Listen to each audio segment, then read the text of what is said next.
Just a quick piece on this. This is always very touching to me. This book I've been working on for 20 years, and I've rewritten it twice, and this is the third, I'm on the third time, finishing up the third time in the 20 years. This particular chapter, the first chapter of this book, has been the same for the 20 years. So this is always very interesting to me, and it'll tell you. And what I'm going to read to you, I'm going to read to you the beginning of the story and the end of the 80 years. And that's my beginning now.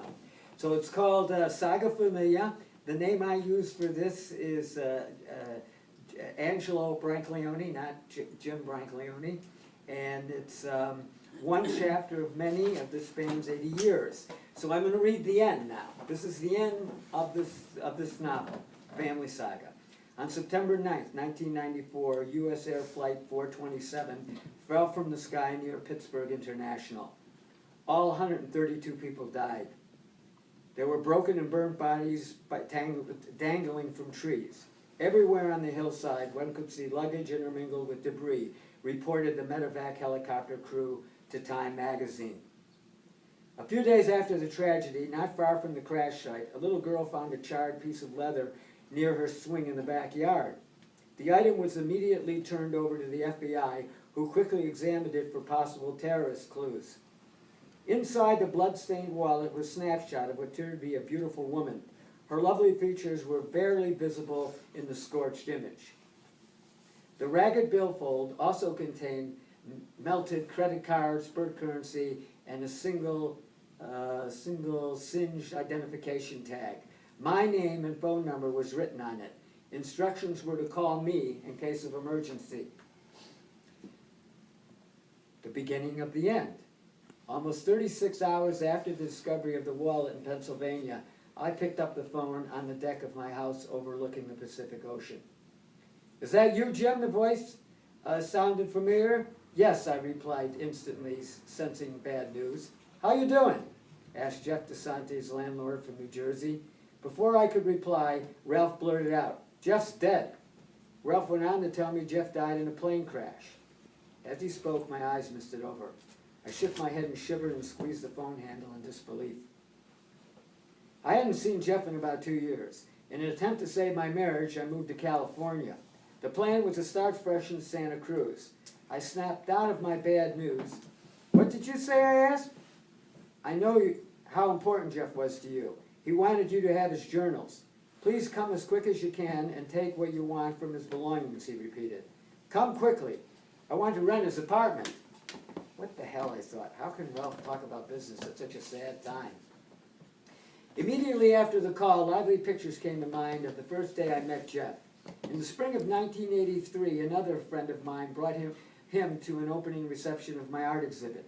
In the Tribeca, New York gallery, he greeted me as if we were old friends. Extending his hand, Jeff cheerfully said over the noise of the crowd, "I like your work." Who is this stranger, I thought. In time, I found out. He once dated my former wife. She had shown him my photography book, Black Visions. "Can I get you something to drink?" he casually offered, heading for the table of canapes and Chardonnay. That was Jeff, I recall. Fond memories released me from the shock of his death for a moment. Not long after we met, we were alone together. Again, surprised to discover we were neighbors, actually living only a few blocks from each other. Jeff was surprised. Jeff wasn't surprised. "We weren't ready to spend time together until now," he said, matter-of-factly, with that would become familiar, his mysterious smile. We soon began meeting regularly. Energizing talks were the fuel for our long walks. Superficial subjects like the weather, TV shows accelerated into hot topics and stories about girls, sex, money, friends, and family. No subject was taboo. The stranger the story, the better.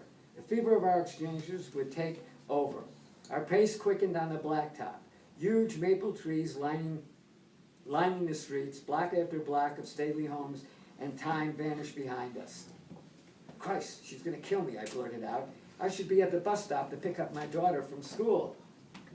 Our lives had spooky parallels. We were both born in 1943. We both had one brother a lot older than we were. We both took Army basic training in the fall of 1964 at Fort Knox, Kentucky. We both had our first books published in 1966. We both shared 5 friends before we met. We both slept with the same woman, my ex-wife. After several magical visits, I felt a closeness towards Jeff larger than anything I'd experienced with a woman. My wife had many jealous rages about why I spent much time with him. Rant, "You're with him more than you're with me," she'd rant. On more than one occasion, after returning from an especially lively interaction with Jeff, she'd call me a homo. "What's with that boy crush?" she'd taunt. Before I hung up on Ralph, I know I'd go back to get Jeff's life's remains. I hoped the mementos he left behind would help me cope with my grief. With Jeff, I learned life was not a problem to solve. It was about living. His journals proved how important I was to him. So once again, as Jeff's spirit drew me to him in life, it was taking hold of me in death. And once again, in reality, leaving my home because of Jeff pissed off my wife. The trip was more than a pilgrimage back to my old neighborhood. It would be a vacation for married bliss. When I arrived in Montclair, I didn't know I would be staying longer than I had originally planned. Moments after I entered Jeff's sparsely furnished apartment, I was under a spell. The room was filled with cartons of much snuffed out life.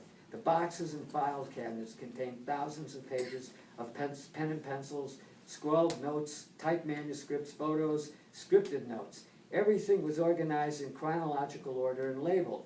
Wide-eyed as I examined this wealth of life material and realized I would stay and write Jeff's story, our story. I wanted his life together, our life together, to have meant something. "Can we be soulmates?" I naively asked Jeff one time. "Of course," he said with an unnerving sureness. "Spirits don't have genitals." Then he garnished his statement with metaphysical gibberish, as he often did. As I looked over all the writings, I pictured Jeff hunched over his desk facing a window filled with trees and blue sky. A vase of fresh tulips or roses stood on the sill. He had a reputation for stealing flowers in the moonlight.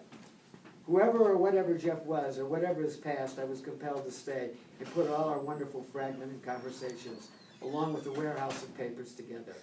In writing this book, I had hoped to affirm the life of a special person, who I believed had lived fully. In doing so, I'd hoped to find greater courage and meaning in my own life. In a wonderful, weird way, telling the tale would be like continuing our walks and talks. Alive, we would be laughing on the thought of chatting with a ghost. The whole project would be like a heart transplant. Creating a book would be like a vital organ which would keep me alive.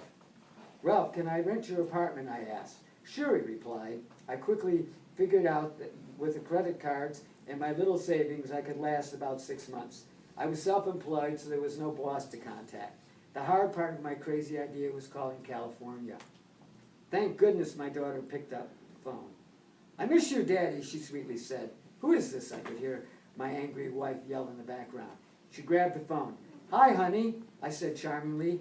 Before I finished telling her my plans, she interrupted me with, "You bastard," and slammed down the receiver.